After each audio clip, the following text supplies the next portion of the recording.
बहुत ज़्यादा शुक्रगुजार हूँ हमारे यशस्वी प्रधानमंत्री श्री नरेंद्र मोदी जी के, आदरणीय गृह मंत्री अमित शाह जी की, हमारे राष्ट्रीय अध्यक्ष श्री जेपी नड्डा जी की, हमारे राष्ट्रीय संगठन महामंत्री BL संतोष जी की, वीरेंद्र सचदेवा जी की जो हमारे प्रदेश के अध्यक्ष हैं, पवन राणा जी की, हमारे दिल्ली प्रदेश के जो प्रभारी हैं बड़े भाई जय पांडा जी की, बड़ी बहन अलका गुर्जर जी की और प्रत्येक भारतीय जनता पार्टी के कार्यकर्ताओं की, जिन्होंने मुझे योग्य समझकर ये दायित्व सौंपा है। आप कह रही हैं मुद्दे क्या हैं? देखिए, क्योंकि लोकसभा का चुनाव है, एक तरफ तो हम जनता के पास मोदी जी की गारंटी लेके जाएंगे, क्योंकि मोदी की गारंटी पूरी होने की गारंटी है। अगर आप मोदी सरकार का एक रिपोर्ट कार्ड देखें पिछले 10 वर्ष का, तो आप देखेंगे कि अनप्रेसिडेंटेड लेवल पर डेवलपमेंट हुई है। एक चरमराती सी अर्थव्यवस्था हमें 2014 में कांग्रेस ने सौंपी थी, जहां पे भारत की इकोनॉमी 11वें नंबर पे थी।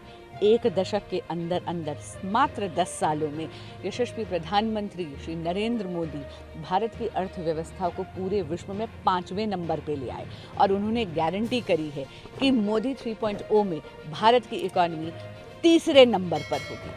अगर हम स्थानीय इश्यूज की बात करें, लोकल इश्यूज की बात करें, तो दिल्ली की जनता आम आदमी पार्टी के भ्रष्टाचार से त्रस्त है और दिल्ली की जनता बहुत समझदार है और अवगत हो गई है।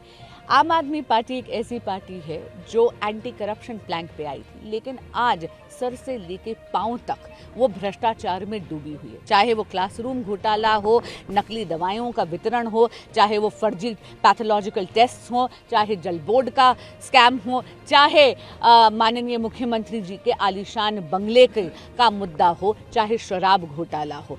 और ये केवल भाजपा या जनता नहीं कह रही, हमारे देश की सारी कचहरियां भी कह रही हैं कि प्राइमा फेसी एविडेंस भ्रष्टाचार की आम आदमी पार्टी के लीडर्स के खिलाफ शराब घोटाले में एस्टैब्लिश हो रही है। ये सारे मुद्दे संसद में भी पूरी पुरजोर आवाज में उठाऊंगी अगर भारत की और दिल्ली की जनता मुझे चुनती है तो। मैम, आपने आम आदमी की स्कैम्स और फेलियर की बात करी। आम आदमी का जो अलायंस है वो इंडिया अलायंस के साथ में है, कांग्रेस उनके पार्टनर है। ऑल्दो एक टाइम था जब वो एक दूसरे के अगेंस्ट थे, एक दूसरे को जो है फॉल लैंग्वेज यूज़ करते थे अगेंस्ट एक दूसरे के।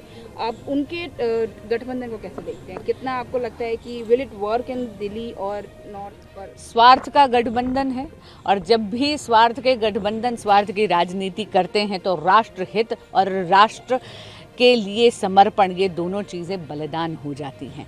आप ये देखिए कि जब महिलाओं के खिलाफ अत्याचार का मुद्दा था, चाहे वो संदेश खाली में माताओं और बहनों के साथ जो दुष्कर्म हो रहे हैं उनका मुद्दा था, या दिल्ली में खुद आम आदमी पार्टी के एक लीडर पे इतना संगीन आरोप लगा है एक माइनर के साथ छेड़खानी करने का।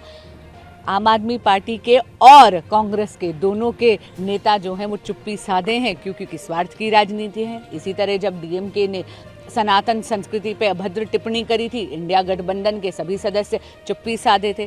तो मैंने कहा ना, जब भी स्वार्थ की राजनीति होती है तो आप राष्ट्र हित को बलिदान चढ़ा देते हैं। ऐसे स्वार्थ के गठबंधन बहुत देर टिकते नहीं है, जर्जर कर भुरभुरा जाते हैं। एक आखिरी सवाल मैम, आपकी मदर को हमने एज पावरफुल वुमेन लीडर देखा है, किस तरह से उन्होंने कंट्री के लिए काम किया, किस तरह से उन्होंने MEA को लेके जो चीज़ें संभाली, देश विदेश को लेके, उन्हें कैसे, उनके फुटप्रिंट को कैसे आप लेके आगे चलना चाहेंगे? सुषमा स्वराज मेरी प्रेरणा है और उन्हीं के संस्कारों का अंश हूँ मैं। उनका आशीर्वाद मुझ पे ज़रूर बरस रहा है और मैं जानती हूँ जहाँ भी होंगी शायद मेरी बलाइयाँ ले रही होंगी।